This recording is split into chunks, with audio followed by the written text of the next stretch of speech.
one and all, and listen to tales of excitement and adventure.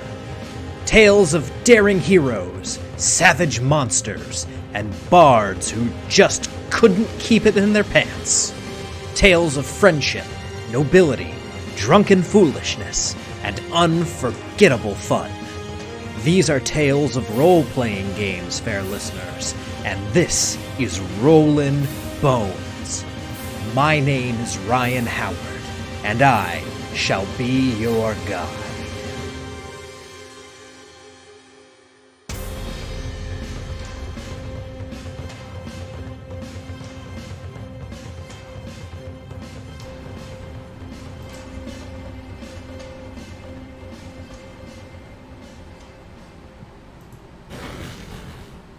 Good evening, Boneheads, and welcome to Rollin' Bones with Ryan Howard, your RPG treasure trove. I'm your host and king of the Boneheads, Ryan Howard, and joining me this evening are two guys who I've recently been acquainted with. However, we are now actively working together on the forthcoming Deadlands Hellgate Trilogy, so I wanted to bring them on to hear a little bit more about Valore Studios, which they have started. So please welcome to Rollin' Bones, James Kurtzweil and Anthony Carlson. Guys, welcome to Rollin' Bones. Hey, thank you so much for having us. Very excited to be here, and I'm interested to hear kind of what questions you have and to see where our discussions go. Yeah, absolutely. What's up, Boneheads? It's funny. I think you're the first person besides me to actually refer to the audience as Boneheads, which I encourage, but it's the first time anyone else has done that. So thank you for that. There you go. Just trying to solidify that they are the Boneheads and I am their king. Excellent.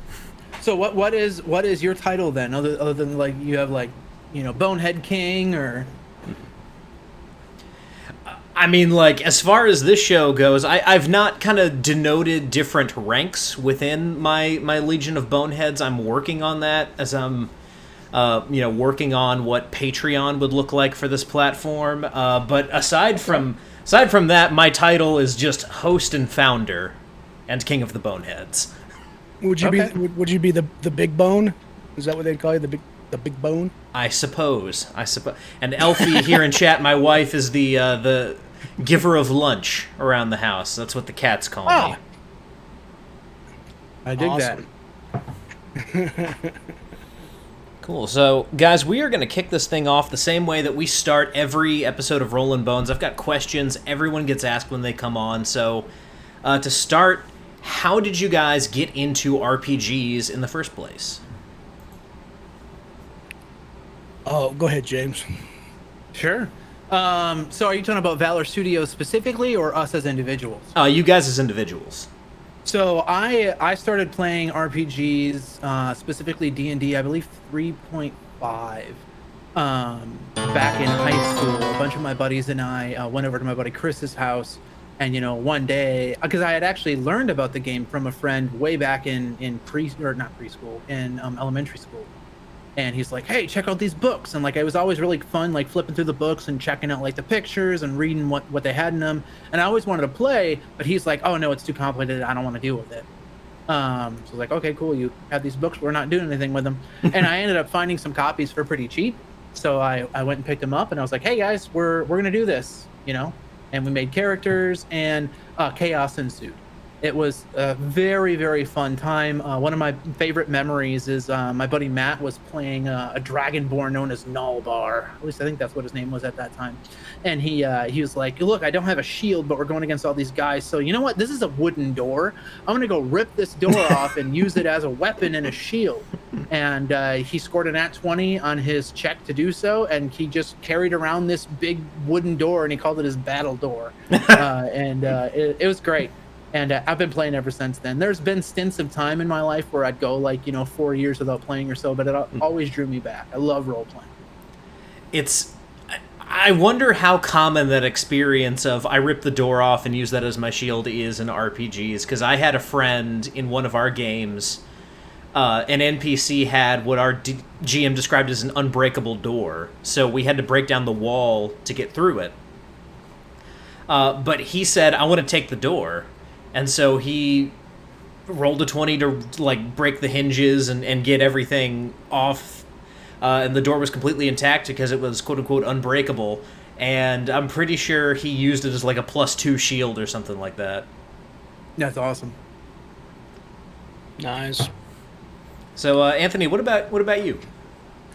Yeah, I started in 1989. My brother used to work for a company that kind of took a lot of shipments of stuff people were throwing away, and they would kind of go through it and separate it. Well, I guess I can't remember if it was a toy store or if it was just a family that was tossing a ton of things, and he got this big box of board games, and one of them in there was a completely unopened mint condition red vanilla box. And he brought that home, and he was like, "Hey," and this is 89. If I would have kept it, that'd be worth who knows how much money right now. But 89, he goes, "Hey, I used to play this when I was a kid. You should try it out." So I took that to my buddy's house, cracked the box open, put the dice together, and the rest was history. We played every weekend, all the way from, what would that be, like 6th grade all the way until high school. Went in the service, played a few games, maybe a few weeks worth of games, if that, in the military. And then when I got out, I got back into it, and eventually turned it into this side hustle we got going on with Valore Studios. Gotcha. Now what branch were you in? Because I get the feeling that the number of role players that you'll find in any given kind of branch of the military depends on which branch you're in. So where were you? I was in the Army, Gotcha. So I was a 19-kilo tanker. So there wasn't a ton. There was, in my company, there was 5 of us that had played, and which is kind of funny because 4 of those 5, actually, I went to basic with. Gotcha. So I was with them from the time I was in all the way till I ETS'd. We all ETS'd together. But yeah, so 4 of the 5 were buddies of mine that I knew ever since basic, and then one of them was a buddy in the company, and he was actually the DM. Gotcha. Cool. I've heard Air Force is where you can find the most D&D players. So. Maybe I don't know, man. I think I used to do. Got in trouble. Got in big time trouble with the sergeants. We were deployed and we used to sleep. We just got done doing our deployment. We were back in post, and we were turning in the equipment, which means stripping everything down, every tank, every Humvee, every vehicle, every gun, everything, stripping it all down, cleaning it, reassembling it, and putting it back together and turning it in. And it takes about a month and a half, 2 months to do that. And we're doing that right inside, middle of Kuwait, Camp Doha. And we're sleeping in these large bays, okay, like typical, like everything you think of the military, everybody sleeping in a bay. It's just a bunch of cots, a bunch of bunk beds and cots. That's where we were at for 2 months. And I walked in the door, and the officers were, when you first walked into the bay, they were off to the side, and they were playing a game of Axis and Allies. And I used to play Axis and Allies competitively in high school. And I was like, "Oh, that's cool." And then I was just watching the game, and then my captain looked at me and he goes, "Carlson, you got any tips for me?" And I was like, "I'm not supposed to talk to you, like, unless it's necessary." I'm like, "Sure, yeah, you want to do da-da-da-da-da." He was like, "Sit your ass down." And so, like, I was his player, and then all of a sudden all my sergeants started walking in. They're like, "What the are you doing, Carlson? Get your..." Yeah, so I got in trouble for that. But then the other captain was like, "No, when I call him, he is going to come play this game with me, and you guys can't say anything about it." So that was something I did often until we left. Gotcha. Cool.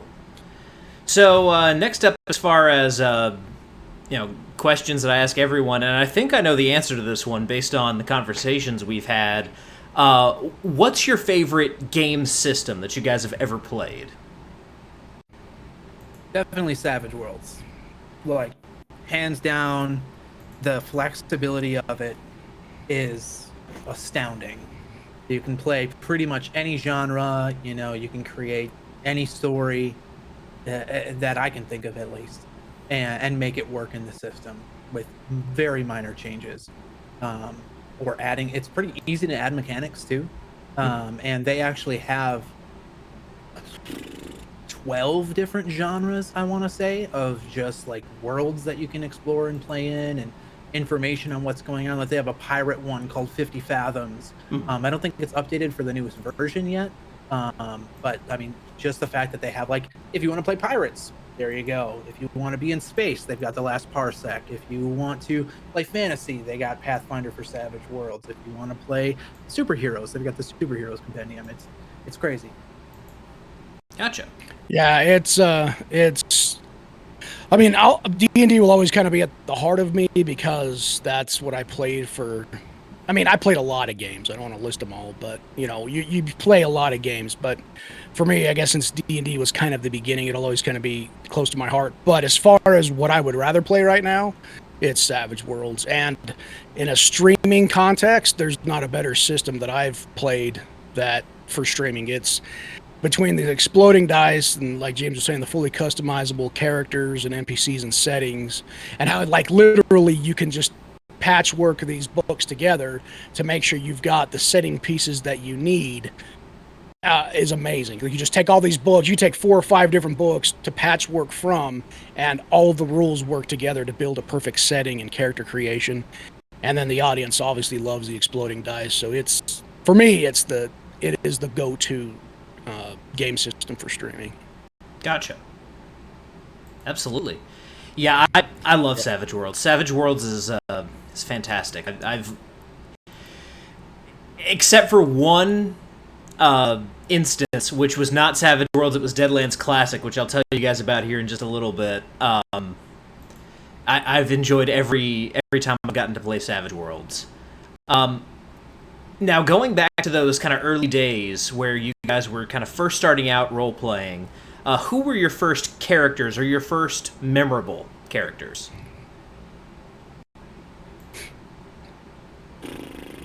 I never really played, and I know I played in a campaign that this guy Seth ran in 4E, but I have no clue who I played. It was a very sporadic game. My most memorable character I've ever played, though, would definitely be a Valor Drainin from our Savage Worlds the Tiers campaign. That was when I really got to step in the role of being a player. Yeah, that was fun. Mine is Amadox, the House of Than. He was, I mean, okay, we're 10, so this is going to get real tropey, but he was, banished from his kingdom was taken over by an evil usurper, basically, and he was the last son, and to make sure that the world knew who the badass usurper was, he kept one son alive, and that was Amadox, and sent him off on his way. And he was a warrior, and from Vanilla. From Advanced. Vanilla Advanced, somewhere around there, maybe both, because it's just been too many years. And he joined up with the group, which was, my buddies from the house. You had Billy, Steve, Chris, Ronnie the Rocker, and me. And we were all playing together, and we all met up, and we made the Dragon Clan. And our clan symbol was the Mortal Kombat dragon logo, nice. and then we all put that on our armor, and our whole thing was that not the dragons were good. It's just that there were some dragon kings and like dragon gods that we needed to go take care of because they were like manipulating everything, and so we were like built our characters up to a certain level. Then we were like plane jumping to go take out different dragon gods in different planes, and it was this whole thing, and we did that for about 3 years. But yeah, it was Amadox, the House of Than, and also Wind Shadow of the Dark Forest Elves were my two main characters that I played for 6 years as a kid. Gotcha.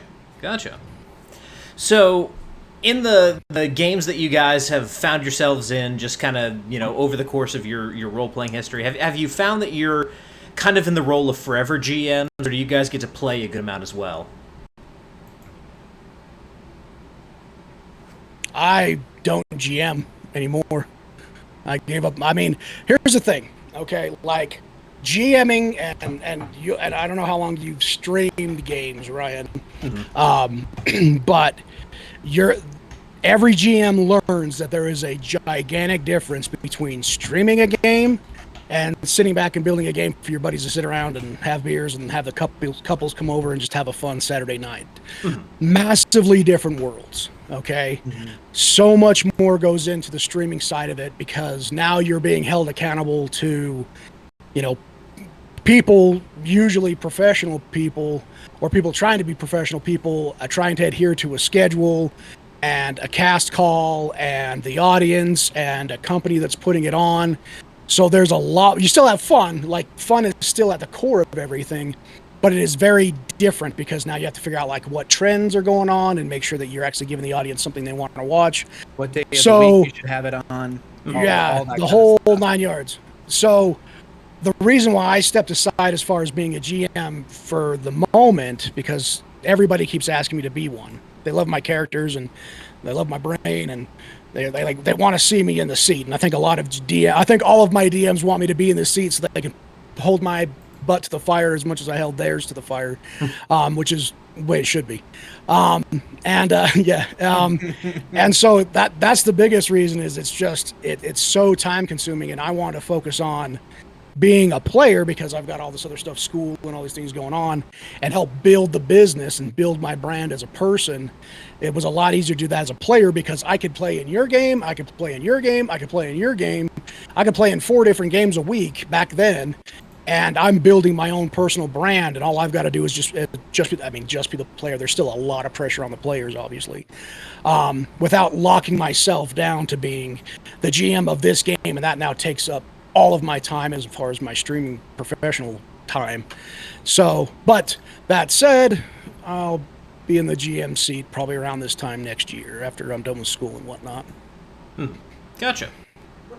For me, I was pretty much the forever GM and still kind of am. But with Valore Studios and when we were Dice Tyrants before that, I have been able to be a player. And that is so nice to just have one character that you can invest your time in and flesh out and actually have like a solid concept for, and just really embody what that character is to you and be able to act that out. It's definitely a lot less pressure, and it's so much fun. Especially like, I mean, I get to play with people who have been doing this professionally for so long, so it's not like the role play that you get out of that is very different than the role play that you can get from playing with people that only get together once every couple months or something like that. It's a lot of fun. I love being a player. I also love being a GM. I love writing. I love making stories. I honestly wish that I spent more time doing that, which is actually something I'm trying to work on right now, is focus more on writing. Yeah, and that's a very important thing that a lot of GMs and a lot of newer GMs don't realize is, yeah, you're going to be a better GM the more that you GM, but the secret, I'm telling you, I'm letting the cat out of the box. The secret to being a great GM is to never stop GMing, as I'm hypocritically not GMing right now, but don't stop GMing, but you have to play. If you're not playing, you're missing I mean, not to make it too generic or cliche, but you're missing a whole side of the table. And there is so much that you learn, like just the atmosphere, the ambience, the preparation as a player, what it is to work in a cooperative storytelling improv environment where you're having to play off the other characters. And the GM does this too, but it's just in a different context. And so if you're a GM, newer GM, and you're out there trying to do your thing, or if you're a streaming GM trying to build your brand, you get into games. Keep doing your GM thing, don't stop. You got to hone your craft. But you've got to play. If you're not playing, you're missing a whole side of the game that is only going to make you a better GM. Mm-hmm. Absolutely. Yeah, there's something that I run into a lot as someone who often ends up in the GM seat myself. Someone will ask a question about how their class is supposed to play, especially if they're a new player. And unfortunately, a lot of the times the answer is, I don't know, I haven't played that class. Which, as a GM, you need to kind of have that arrow in your quiver. You need to have an understanding of every class, and the only way you can get a true understanding of what each character does on the table in game is to have played that character yourself. Yeah. Mm-hmm. Yeah. So or That's something as actually a close big to as thing. can.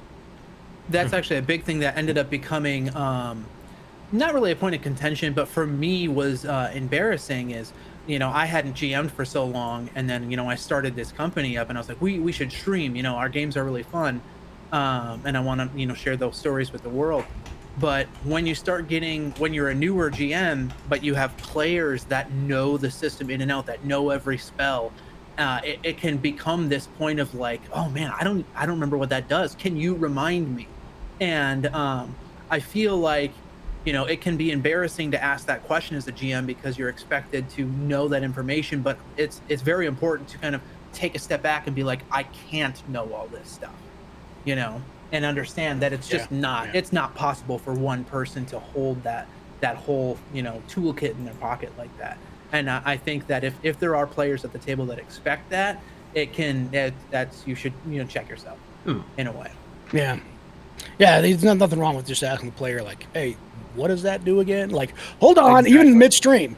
It's fun. It's actually it can be a very awesome, fun experience even on stream to be like, whoa, what are you doing? Hold on, let me pull this book out and try and figure this crap out really quick. And you take that couple of minutes, cooperatively to kind of work that out. Even the big dogs, the 100-pound gorillas in the room, the Critical Roles and Acquisition Incorporated, places like that. That's a big moment when Matt steps back and he's like, 1 second, and he reaches over and he pulls out all the books, and he's like, oh, all right, well, hell, okay, let's do it. Like, and that's a great moment for everybody at the table, Matt and the audience. And everybody learns, and even the audience learns, So yeah, a great point, James. Like, take the ownership of being the GM. Like, we're all players, right? We just have different responsibilities. So it's okay to you don't have to know everything. Your job isn't to be God, even though you're God of the game, and everybody kind of plays into this. I'm the God of the game. You're not all knowing, all seeing. You're another player at the table with just a little bit different responsibility, so it's okay to ask for help yourself too. Yeah, absolutely. Now, both as players and as GMs, how would you guys describe like your typical play style when you run a game and when you play a game? When I'm running a game, I really like combat as a player and as a GM. I enjoy combat. I think it's very fun to come up with like difficult challenges, mix in different types of monsters, or even like different clans and stuff like that, and have them kind of like challenge the players. But I also am a huge fan of bringing the character stories to life. And letting them explore that in the narrative. Sometimes it can get a little tricky if they have like crazy in-depth backstories. Some people will write you like a 10-page, story and then be like, this is my backstory. And you're like, oh God, Yep. I got to figure out a way to fit this in here because I don't want to have had them waste all that time. As a player, I love combat. I love playing melee characters. I don't know, being like a swordsman has always been something that has appealed to me. Even in MMOs, sword and board, or like dual swords, or like a ranger or something like that is something I've always really liked. Definitely. You're muted, Tony. Thank you, sir. As a GM, 100% character development. All I have, not all I have, because it's pretty intense, but I have the plot, I have the story, I have the setting, and everything else is character development from that point forward. It's finding out what kind of classes these guys are playing. If you're talking D&D, which is all that I've GM'd except for Fantasy Flight games and a couple of Star Wars gigs here and there. And I think Mech War and stuff like that, but that really wasn't GMing. That was like just throwing games together. But my campaigns have all been D&D. But finding out what classes people are, finding out what their backstory is, and then developing a point, like, I'm not going to go into full in depth, but it's been so long, I haven't done it, but I did use experience points plus milestones In a way, milestones with experience points my way is kind of like how I explained it. And I would reward people according to not only what they did in the game as far as making, accomplishing the goal and doing the combat, but also what the character growth was. If you were a cleric, what was your backstory like as a cleric? Were you trying to marry people? Were you trying to set up your own deal? What did you do in the session that appealed to that backstory and that class that you were trying to work on, and people would be rewarded experience points according to how that went. And I would elect somebody would be a leader, that way. And when things, a lot of different things. So everything was character development. But as a player, it seems like my niche is the big brother, himbo, half dopey, only, runs in, beats the hell out of people, and passes on a word of wisdom about once every 3 episodes. Kind of character. So that's usually my go-to if I'm streaming something along those lines, or just a very overly complicated caster of some kind. Is kind of Maximilian Arkham cast. Yeah. Gotcha. So we talked a little bit about James, kind of one of your fondest memories. If you have another one that you want to share, you absolutely can. But we'll start with Tony on this one. What is your fondest RPG memory? Oh, my fondest RPG memory? I'll give you before streaming and after streaming. Before streaming, it was killing Pearl, the Black Dragon God, with my buddies back in the day. When we were kids. That was basically the end of the campaign. It was a whole big deal. Man, it was crazy. It was a big deal for kids, big deal. And since streaming, oh man, tons of things, because it's just another level. Like, you just elevate your game, and so does everybody else. There was, speaking about Maximilian Arkancast, pulling. So I carried around this book that was from the Ancients. I don't want to explain the whole thing because it's really in depth. But basically, part of my character is I carried around a book that was a tome for my family. My character class that we developed gets like a magical weapon, or like a magical attunement to a weapon. And so we were trying to figure out how to do this. And then in the middle of a session, I was like, I can't remember what I said to James. I was like, just let me do this. I don't know what I said. And I was like, I got this. And now, so what I did is I opened up the book, and I like, my character goes to reach toward the book for no reason. And his hand passes through the book, and a portal opens, and he reaches deep into the book, and he actually pulls out the Arkancast blade, which is the blade of his ancestors that was magically stored in this book. And he finally got to a level where he could, the sword attuned, like called to him and attuned to him to pull it out. Not that he could cast portals, not that he could do pocket dimensions, nothing like that. It was just the magic of the story was that once I got to a certain level, the sword released itself to me, to bond to me. And that was a pretty epic moment, because that was really early in our streaming careers. We were all trying to really find that niche, and that everybody loved. I mean, it was just a really great moment. But yeah, there's been plenty since then too. Gotcha. And James, do you have another one that you want to share, or are you content with the story of the shield door? No, I do have another one to make it quick. So before we started stream, maybe we were streaming to your old account, Tony, at this time, but it was before we were Dice Tyrants, before Valor Studios, back when we were kind of like the playtest period of all this. And I was running an urban campaign where everyone was working in Waterdeep, and they were part of this faction that was trying to rid Waterdeep of evil. And so it was called the Order of Azaleus. And they start going through and examining all these things happening, and they end up finding this mind flayer that was in a or not mind flayer, sorry, oh god, what are they called? They're the brain creatures that walk around. Intellect Devourers. Intellect Devourer, thank you. Intellect Devourer that was like crawling out of this house, and they're like, whoa, what the heck is going on? So they ended up killing the Intellect Devourer and finding out that the person that had created it was hiding out somewhere. So they head to this house, and like the house is empty. There's nothing in this place. And they head over to the kitchen, and there's this door that leads down to the basement. And the door's locked. So they pick the lock, they go down, and they end up finding the person who created this like haggard, like pregnant woman who's got like sweaty skin and like very pale and looked like she was like dug out of a grave. And they end up discovering that this individual was the wife of the wizard that had resurrected this woman and brought her back from the dead, and was basically hatching intellect devourers, or like birthing intellect devourers from her. And a battle ensued. The players fought off this creature because they were undead. I mean, the creature tried to kill them, and one of the players died, or one of the characters died during the combat. And Tony was actually playing a Tortle cleric named Unz, and he ended up praying to his god, just doing like a regular healing spell. And I was like, look, man, if you can get an 18 or a 20 on this, it'll work.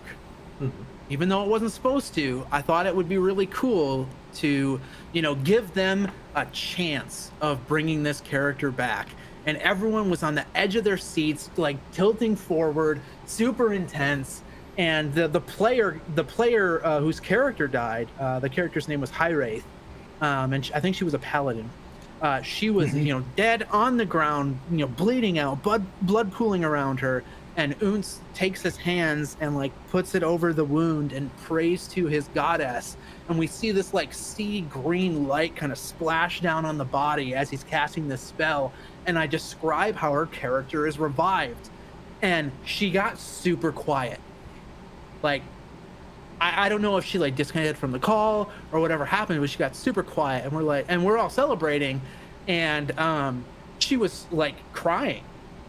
And did not expect this to happen. And I rolled a 20, by the way. Yeah, I rolled a 20. Yep. Yeah.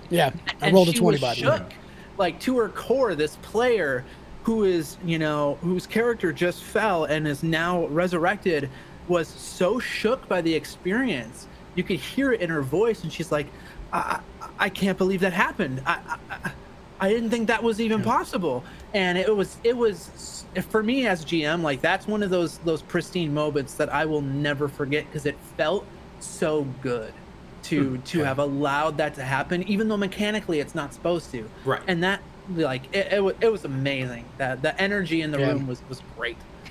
And the fact that Fantasy Ground, I rolled, because we were using Fantasy Ground, we weren't rolling our own, and I rolled that, and I was like, I rolled a 19. It was a 19 or 20, you said, and I rolled a 19, and I was like, James, does that say a 19? And he's like, yeah. I was like, oh, you know what? It was good. It was a good moment. That was a good one, James. Absolutely. And I will say, what was that turtle's name again? It was Unz? Unz. Yeah, Unz. That is a great turtle name.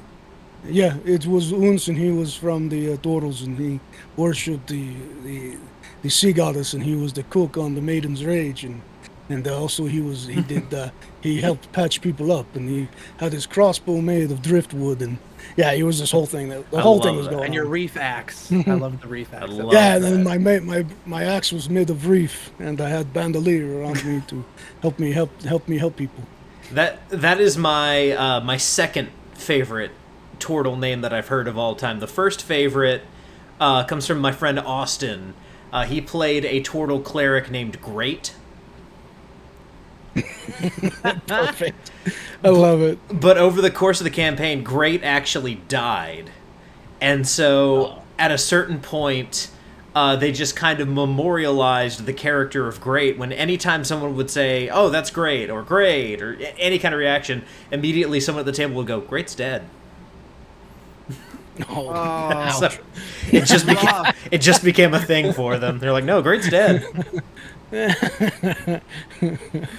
I love turtles, man. I love the story of the culture. It was fun. He was a fun character to build. I might bring him back sometime. Gotcha.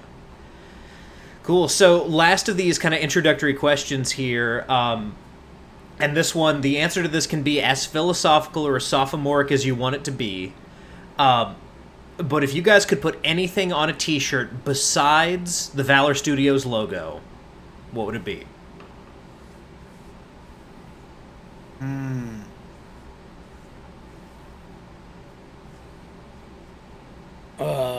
The secret to life is to learn and to teach. But it would be the secret to life is ... and then back to learn and to teach. Gotcha. That's nice.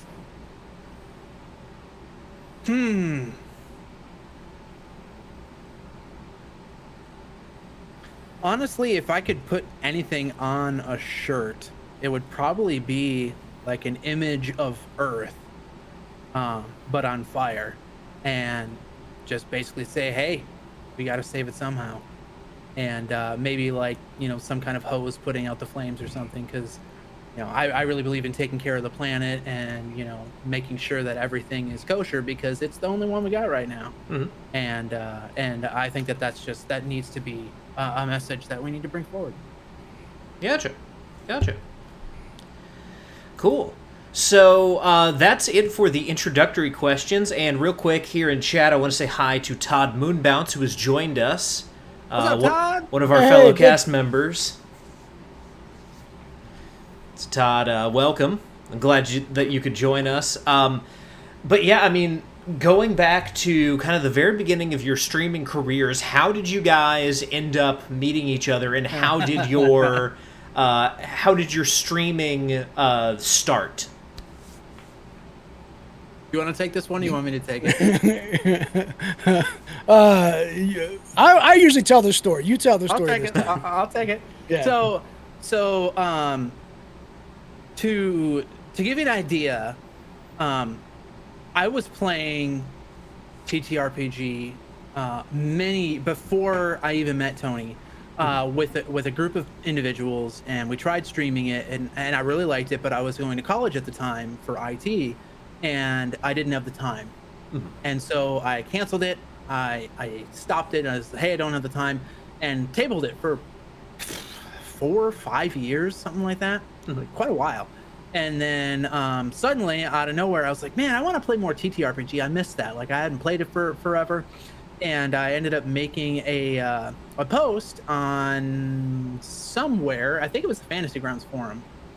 I can't remember where it was. It was either that or Roll20. I cannot remember. Yeah, I'm not sure. Maybe I think it was Roll20. I think we started Roll20.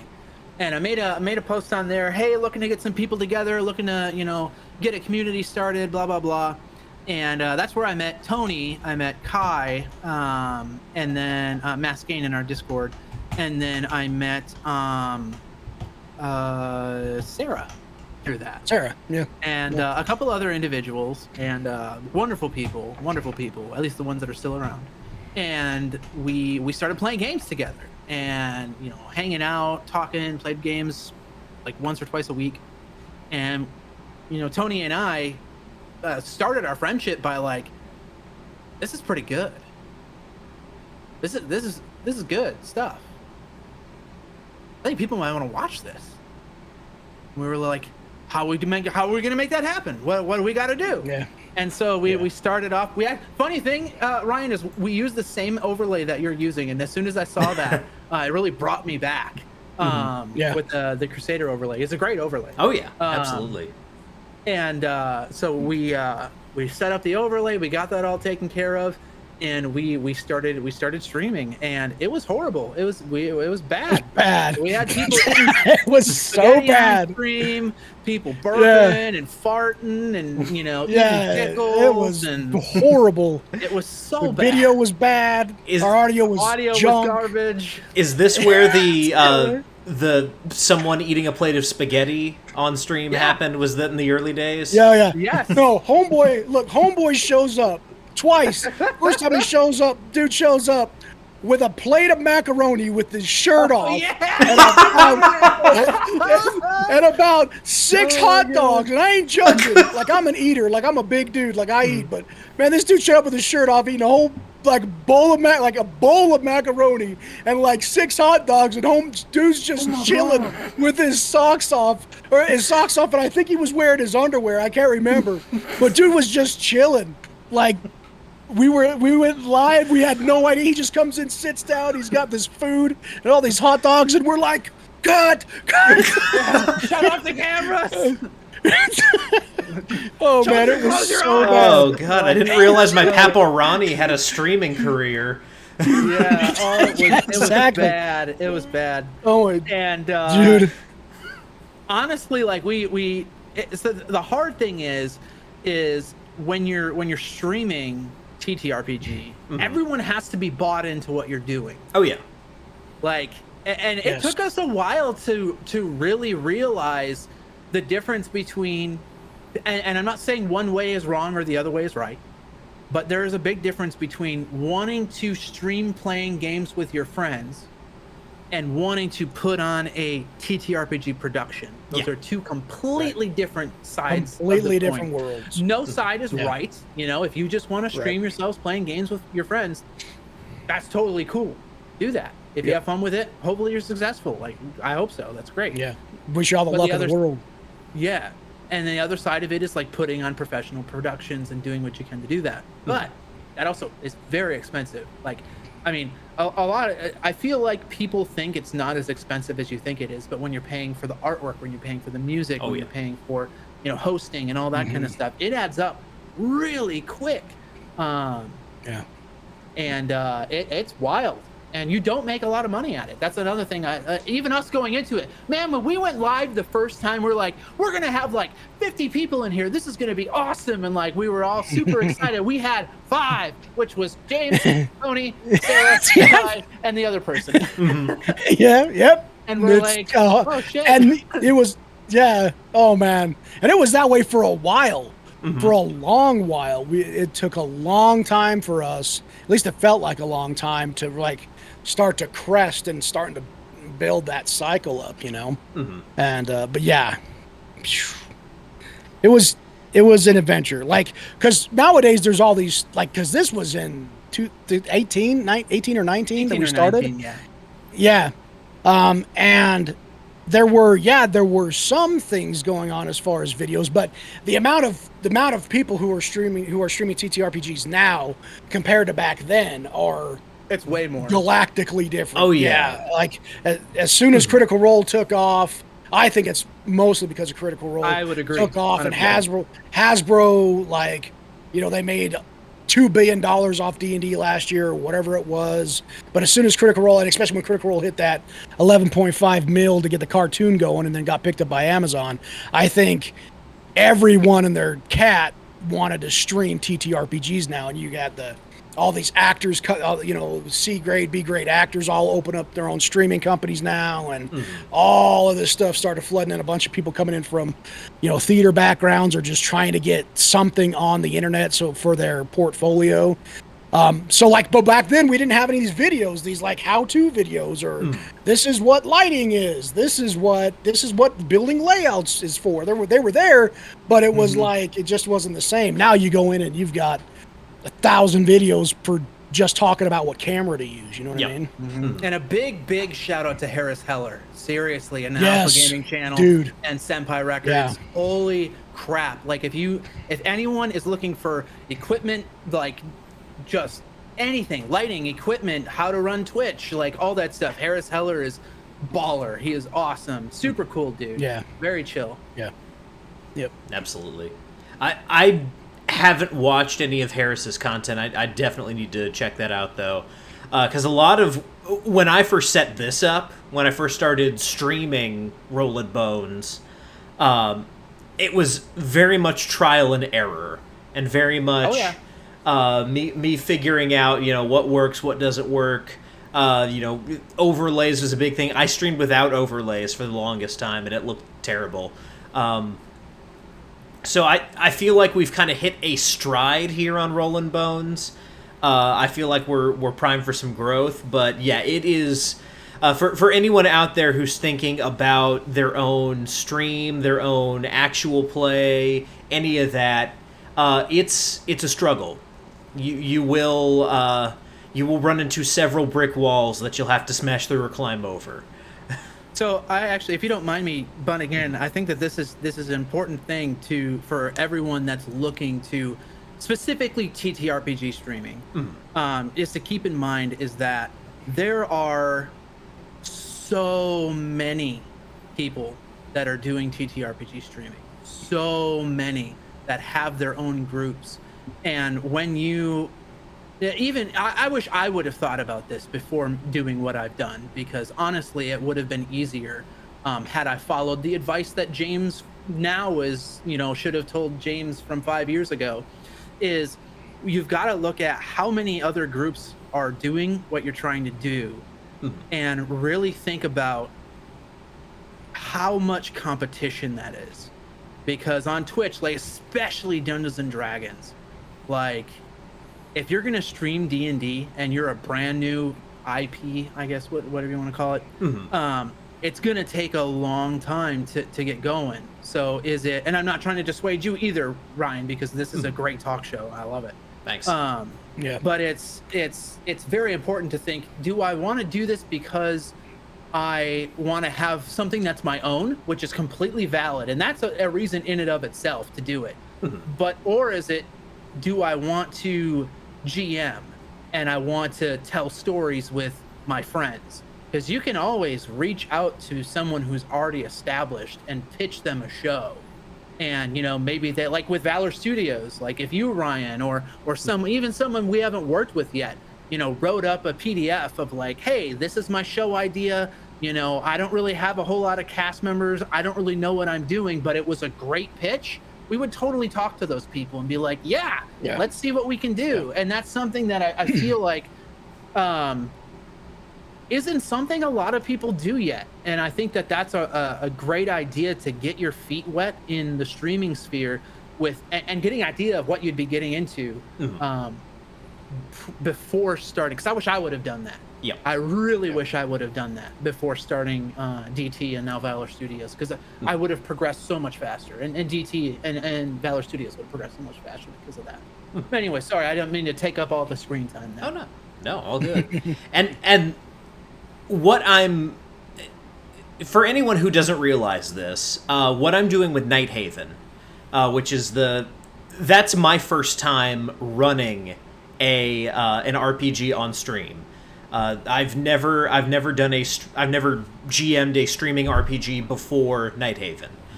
So that's very much me kind of dipping my toe into, if I were to run like actual play content, what would it look like? It's also me testing Night Haven for eventual release, because that is going to be a setting book that I put out at some point. Shades of Grey will be an adventure that I publish at some point.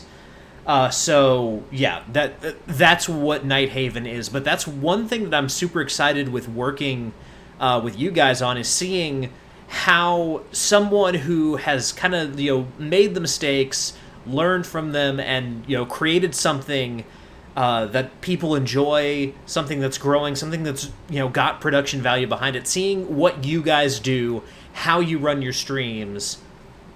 That's going to be one of my big takeaways from doing Hellgate Trilogy with you guys. That, and actually getting to play Deadlands. Hell yeah, man.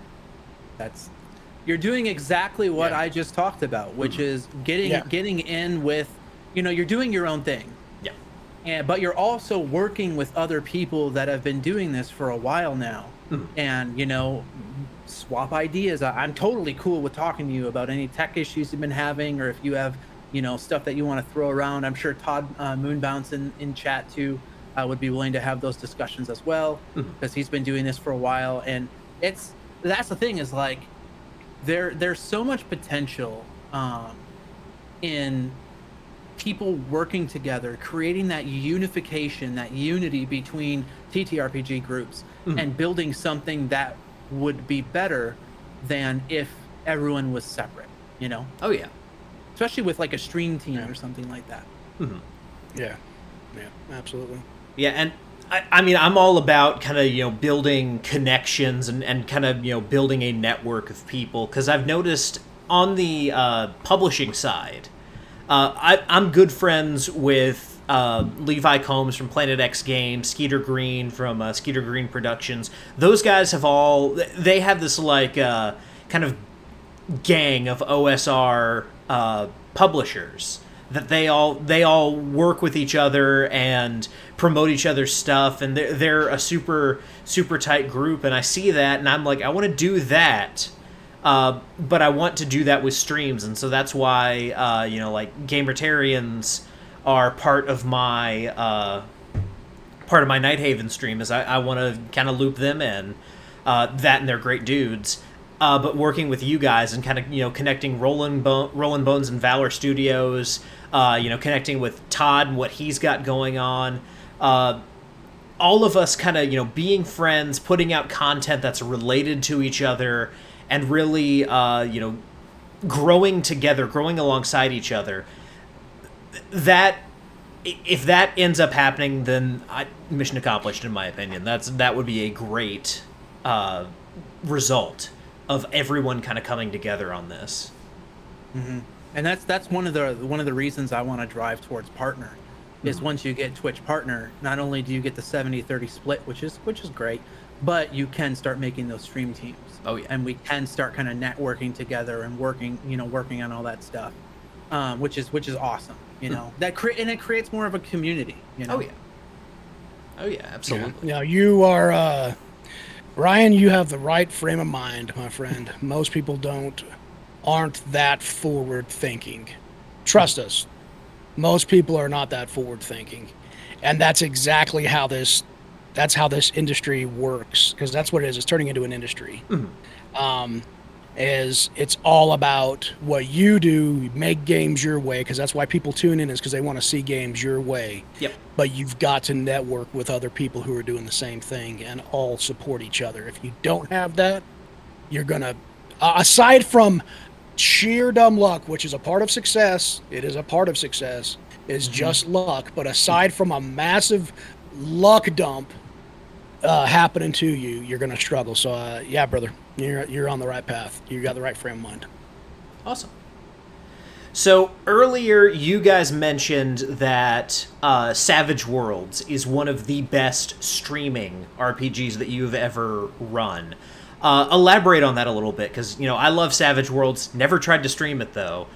So what is it about Savage Worlds that makes it so great for a visual medium like streaming? I got three things in Savage Worlds, honestly. The exploding dice is such an amazing way to get the audience and the players pumped. Foundry does an amazing job of their dice system, especially with the Dice So Nice module, and being able to have all the players have their own custom colored dice that look super dope, and have them explode when they make rolls and like pop on the screen and have effects happen and everything.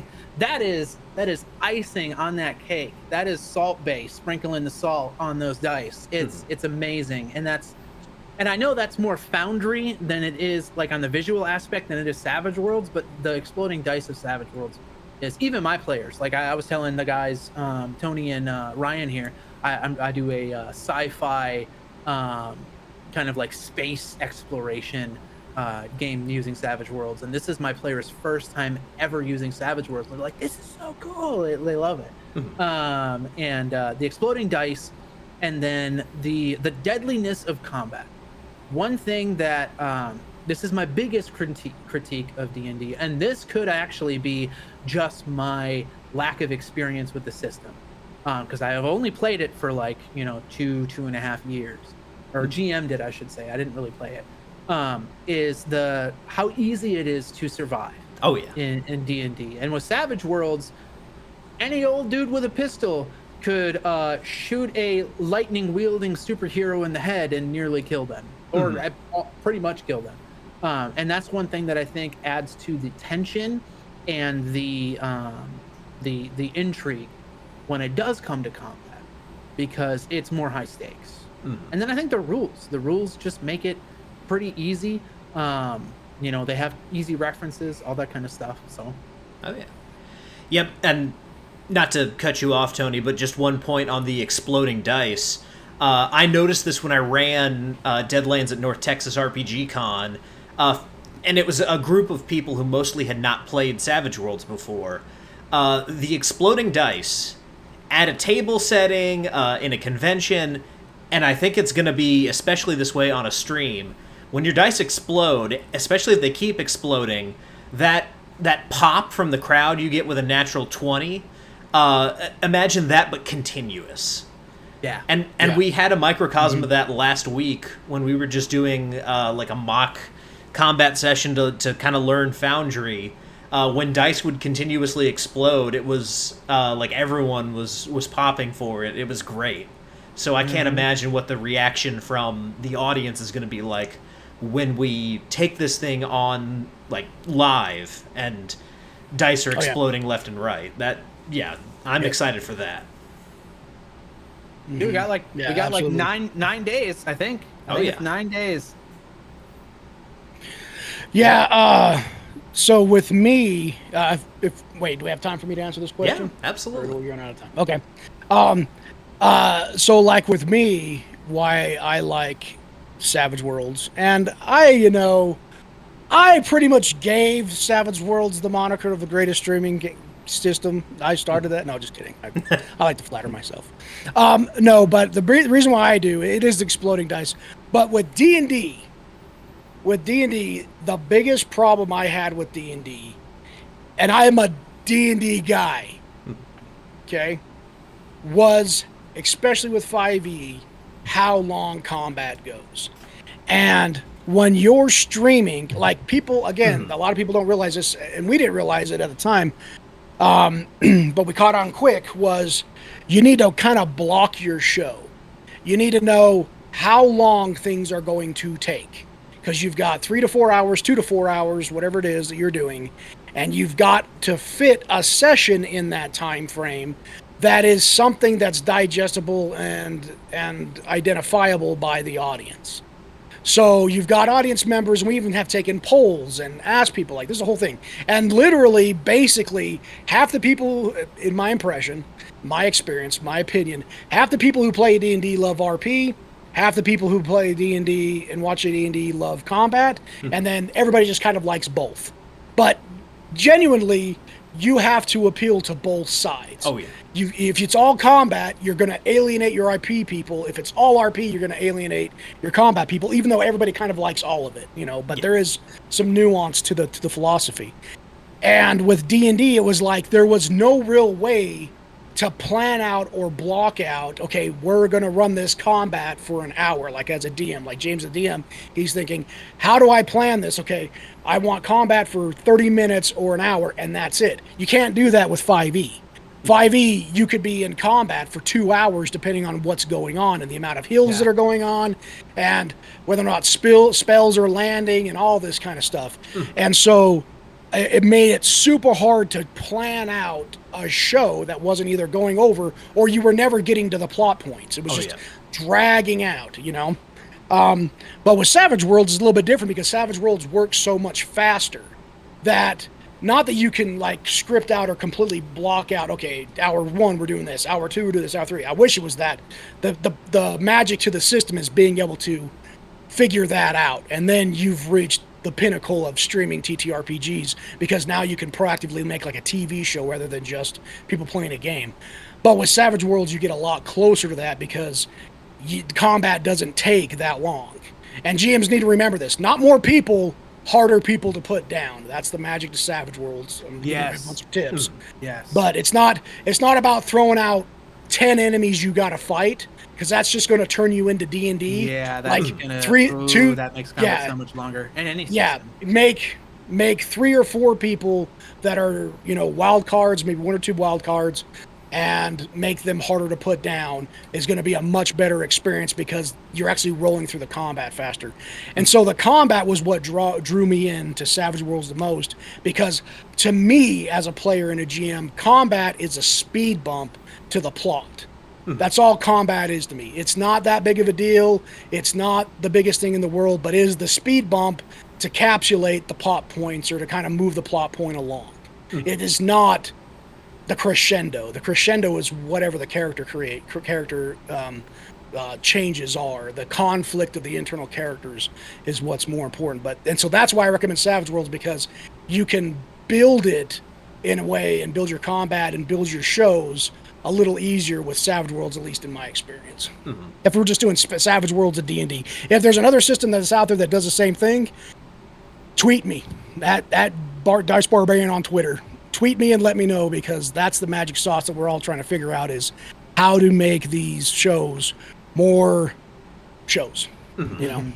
And the other thing with the whole wild cards and things, you don't have to make those enemies wild cards if you want to make them more difficult.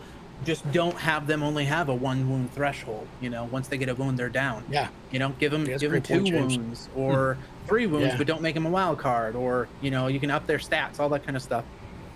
Like harder to kill, I think, is something that you can tag on there. Yeah.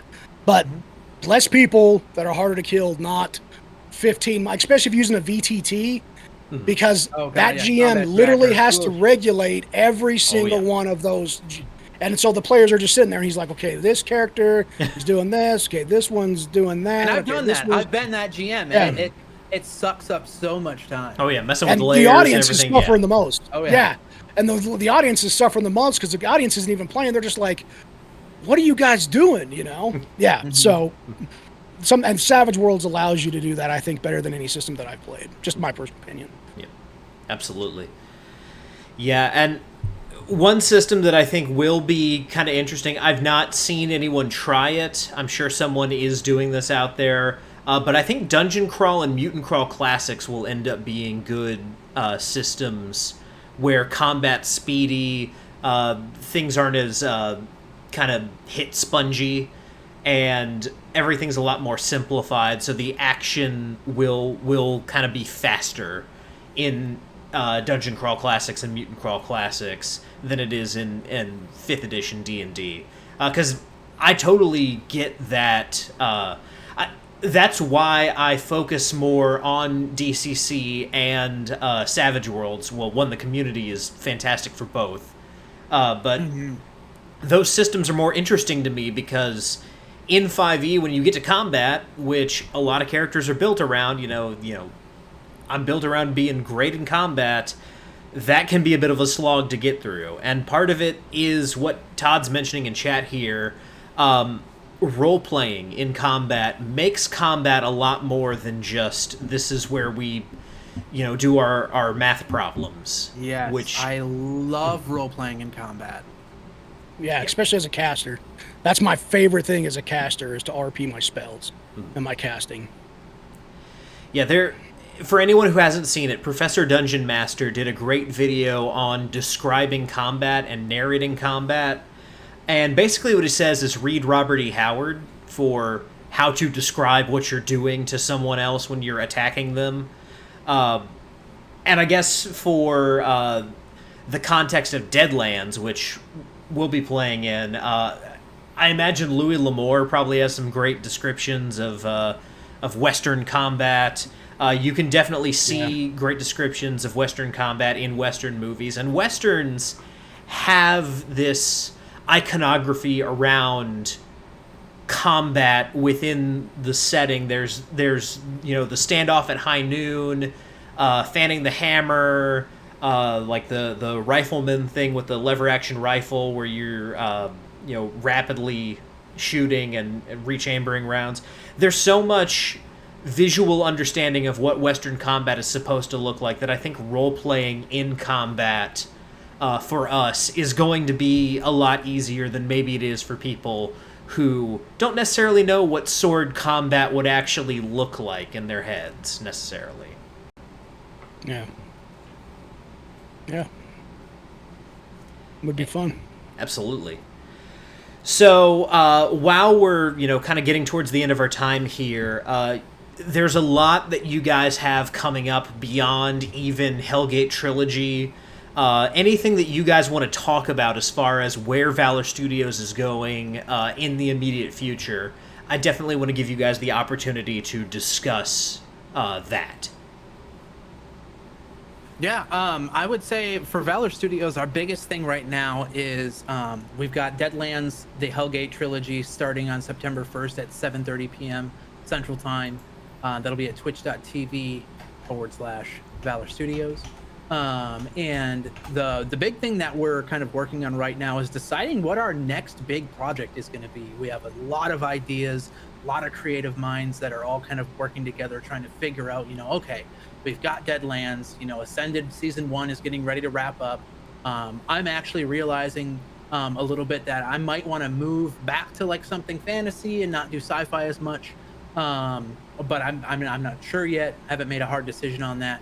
But right now it's really just, what's the next big thing? We have lots of ideas, and we're very, very excited to like get those details solidified and birth something awesome into this world. Something that might be. I would. Oh, go ahead. Oh, just an interesting idea, because Pinnacle's got the super-powered compendium that's kind of like next on deck for them. I think a superhero game in Savage Worlds would be interesting, because I don't know how many people are streaming superhero games right now. Well, we actually are on Sunday. We are. We are running our show called The Ascended. Is actually a cyberpunk using Interface Zero 2.0 Gotcha. superheroes show using Superhero Compendium 2.0. The only hard part is that they're both not built for Suede. Yep. And we're using Suede, which is coming with some issues, but not a lot. And that's been fun. But I kind of want to go back to my fantasy roots here. But we'll see what happens. Yeah, it'll be good when 3.0 for Interface Zero comes out, and when they put out the 3.0 superpowered compendium as well. Yeah. Because all of those. Yeah, there's a lot of changes. And man. Yeah, we know things about those coming out. Yep. And there's a lot of changes, and they're good. They're the right changes that need to be made. But yeah, so I echo what James is saying. The next big thing for us is finding out what the next big thing for us is. I know that's stupid for saying, but that's literally what it is, because you can't do it. You got to make a game your way, but at the same time, there is something to be said about giving the audience something they're familiar to. Be a trailblazer, do your thing. But if you're a multi-show platform like we are, you have the advantage of having orthodox traditional things, but at the same time branching out a little bit and start to put the feelers out there. And so that's kind of what we're trying to do, is we're trying to figure out what is, like James just said, what the next big thing is, but also sticking to our orthodox way of doing things. So that we can give our audience what it's used to, while also making things attractive for all those out there who are just finding us. And that is an algorithm to this whole thing that it's tough, especially when you're only, this is a part-time gig for us, Yeah. I'm trying to graduate school, and I'm a full-time single father, and I've got a full-time job as a project manager, and other projects going on with other entities that have nothing to do with tabletop RPG and stuff like that. It's tough, but surrounding yourself with people who are like-minded, who buy into what you're doing, and again, buy into what you're doing, what your philosophy is extremely important, because you can put people in play who are your friends, I guess, who are people you work with and play with, but if they're not there because they want to be with you and what your plan is, it's just going to be another person at the table that's probably going to be replaced because they're not in it for the long haul, or they're just a fair weather associate, which is fine too. Like, you know what I'm saying? But you've got to be cognitive of what you're doing and surround yourself with people who are going to help you find that next thing. And I think that James and I are definitely on that right path. But whatever it is, you'll find about it soon. That's all I'm going to say. Very soon. Now, I just have to ask out of curiosity, have you guys talked to Carl Kiesler about running something on your channel? Not currently. I know that Candace in the cast, I had reached out to her and said, hey, you know, what do you think about some other people? And she did bring their name up. So I might actually reach out to them and see, you know, hey, what's up? Want to come work with us? And because, you know, that's the big thing. It's really nice because we haven't brought in new cast members for a long time. And that's one of the things that we were really happy about with Cheyenne is he was like, yeah, bring in new people. That's fine. So that's why we brought in the 4 of y'all that are going to be in the Deadlands game. And it's so nice to meet new people because it's new connections. And you meet other people through those new people, which then become new connections. Yeah. And it's really cool. Yeah. And that's also it's a very hard thing to do too, because if people already have a platform that they run, like for yourself, Ryan, like you as a content creator, right? You have a new game. Yep. If you're going to put that game on, if you're going to plan the campaign, you're going to build the cast, you're going to do the whole thing, you might have to invest money to get it rolling. Why would you put that on Valore Studios channel instead of your own? The simple answer is if Valor Studios has a larger audience, you can appeal to that. But then you're just poaching audience, right? Yep. You're making money for us, not yourself.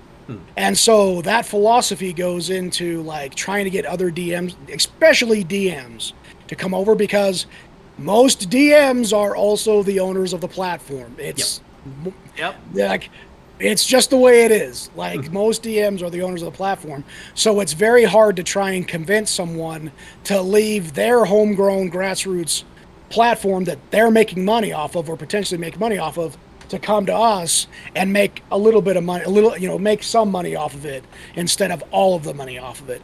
And that's not all about money. It's about playing and having fun. But when there is a business here, right? Yeah. Like, let's be honest. There is a business to this whole thing, and that is a very hard thing. And you're going to learn that. A lot of people who are starting out, not you, but people out there who are starting, it's not easy to convince people to leave their platform. Like James, what are the chances that you would leave your platform to go do another platform?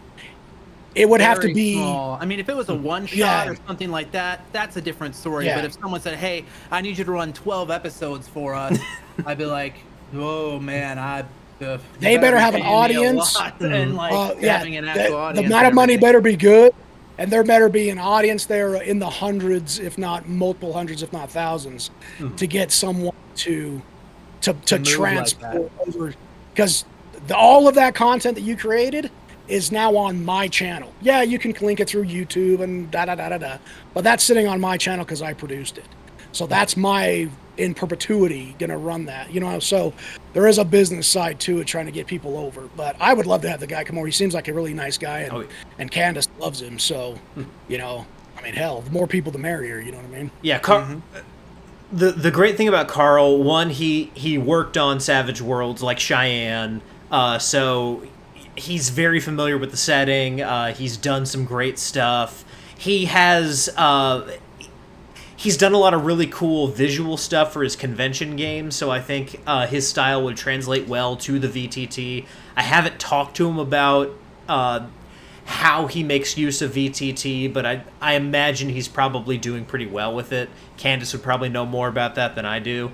But he also, like, if you got him to run Trailer Park Shark Attack on Valor Studios, I think that would go over pretty well. That's his IP, and it's fantastic. And he has the Wild Die podcast, but it's more similar to my format, where it's him and a couple guys talking about Savage Worlds, not so much running. So I do think if he's interested, Carl would be a great kind of addition to the Valor Studios lineup of GMs.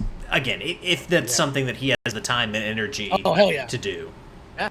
Well, hey. Yeah, if we... I'll look you up, and we'll see what happens. And funny thing is, we can make that... Let's get that ball rolling. We can get that ball rolling. Thanks for bringing it up. Absolutely. Yep. And then if you guys... again, this would be a major time thing. If you could get like Shane to run a game on your channel, I think that would do be well pretty as well. crazy. That would be I would pretty absolutely sweet. do that. Yeah, Yeah. that would be super cool. That might be Valore Studios 2022 kind of a thing. Yeah. Because you can only, I mean, if we're talking business, you can only milk the Cheyenne contacts so long before Cheyenne's like, look, guys, I'm here to run games. I'm not here to turn you into, Pinnacle Entertainment streaming. So, like, but yeah, dude, I would love to have, I would at least, even if it's just one shots, because I would like to get to know them. Like, not only get to know them as people, but get to know them as players or GMs, whatever role they decide to take on, because that's when you really get to know somebody, is doing that stuff. Once the dice roll, you get to know people really well. Maybe we can end up like in 2022 sometime, get everybody over there to do like a charity stream. We can get a charity stream rolling and get the Pinnacle Entertainment folks over to Valor and get it going. There's a lot of different avenues we can take to try and connect those. And you are part of the Valor family there, Ryan. So you are just as much a part of this whole mechanism as we are. So if you want to get this rolling, dude, well, we have to just have a conversation. Yeah, Shane games are always, at least in my experience, they're fantastic. I was afraid that I'd be forever spoiled on Savage Worlds because the first time I played it was Shane running it at a convention, and that was an experience. He was running Deadlands Reloaded for, I guess at that point that was the 2.0 version of Savage Worlds, but it was. Demon Pigs of Cachis County was the adventure that we ran, and it was a ton of fun. That's cool. Yeah, I'd love it, especially having Cheyenne there. Shane. Mm-hmm. Yeah, exactly. Like, can you imagine having Cheyenne, Shane, like all that group just chilling, playing dice? Maybe That would be awesome. Maybe Cheyenne's GMing and he's building nice one shot for us, because we always have the holiday one shots that Cheyenne does, and they're always a lot of fun and a lot of art, a lot of VTT maps going on. So the future is we'll see. Yeah, absolutely. And I've had Shane on the show twice, so at some point maybe I could, and I know Cheyenne could, but definitely I once we get the things going, I could foresee reaching out to Shane and being like, "Hey, can we work something out here?" You know that thing that Cheyenne talks to you about? Those Valor Studio dudes? Yeah. Yeah. Yep. Let's get you to run a game over here. It'd be awesome. A ton of fun. So guys, exactly. We're running out of time here. This has been great talking with you guys and hearing a little bit about kind of the history of Valor Studios. Some exciting things coming up. Obviously, like you said, Deadlands Hellgate Trilogy starts September the 1st, 7:30 p.m. Central Time. I'll be there. They'll be there. Cheyenne's our GM. Todd in the chat here, he'll be there. Bizarre Hands and that Candace girl, she will be on as well. So it's going to be a ton of fun. I'm super excited to introduce you guys to Clayton R. McTaggart, the Gunslinger. Skagwater RPG is here. So, guys, anything that you have coming up, or anything that you want to plug, we already talked about kind of what's coming up, but anything else you want to plug, any links you want to direct people to, social media, all that, the floor is yours. Tell everyone, what's coming up, or where they can be connected. If you're interested in checking out, you can go to YouTube and look up Richie Knows Vent. They're an awesome group that Tony and I have gotten to know a bit of, and I've had the pleasure of working with here and there. And amazing people. They're trying to destigmatize mental health and really just connect gamers together. And they have a show that's all about like venting and talking with, health experts and all that kind of stuff. So check them out. Super awesome group of people. Amazing at communication and just having these deep conversations. Very, very interesting. And they have all their episodes up on YouTube. Yeah. I would say I don't have anything to pitch. Other than go to my Twitter, Dice Barbarian, Dice Barbarian RP for Facebook if you want to follow me on my page. I probably should take social media more seriously than I do, but I just don't. But please do follow me. We talk. Whatever, hit me up. Anyways, aside from that, the only thing I'm going to pitch is understand that like all of us are going through something, and we as the global TTRPG community are just that. We are all stewards of this TTRPG global community, and if one of your players is not 100%, or one of your co-players is not 100%, or somebody's not as communicative as normal, if somebody's just going through something, before you come down on people, before you strike out at people, before you go out of your way to talk stuff on them in social media, maybe you need to be less of a mouth and more of an ear, and be a member of a community, not just, make sure you're a member of a community. And I think that we all need to take a little bit more ownership of that stewardship as community members with each other, especially nowadays, pandemic, everything. So remember, we are all one community, just playing games and having fun, and keep it like that. Absolutely. Well, guys, thank you so much for coming on. I'm looking forward to everything we've got coming up. Again, next week, not only will we be doing Deadlands Hellgate Trilogy starting on September 1st, but next Monday we'll be doing session number 2 of Nighthaven Shades of Grey. So Prax and Rez and John and Joe Page will be back on, and we'll be back into the world of Nighthaven to see what's going on there, and check out Pug's Grotto, the literal underground fight club that I teased in the last episode. Also, one thing I wanted to push you guys towards, I recorded this thing over a year ago, but Season 2 of the Star Trek Tribunal, hosted by Sean Andrews, my good friend, it is out now. My episode talking about Deep Space Nine, the episode Resurrection from Deep Space Nine, is out. So if you look up the Star Trek Tribunal on your favorite podcatcher, you'll find it. Just Sean and I talking about one of the lesser episodes of DS9, as we love to do on the Star Trek Tribunal. So that is all coming up. I'll be reviewing Rocket to Russia by John Page John McGuire in the next couple weeks. And Levi Combs has expressed interest in coming back on, so he'll be back sometime soon. Lots of great things coming up for Rollin' Bones. So until then, as I like to say when we have savages on the show, whether your dice explode or you snake eyes, I'm so glad that you guys rolled your bones with me, Ryan Howard, and we'll see you next week.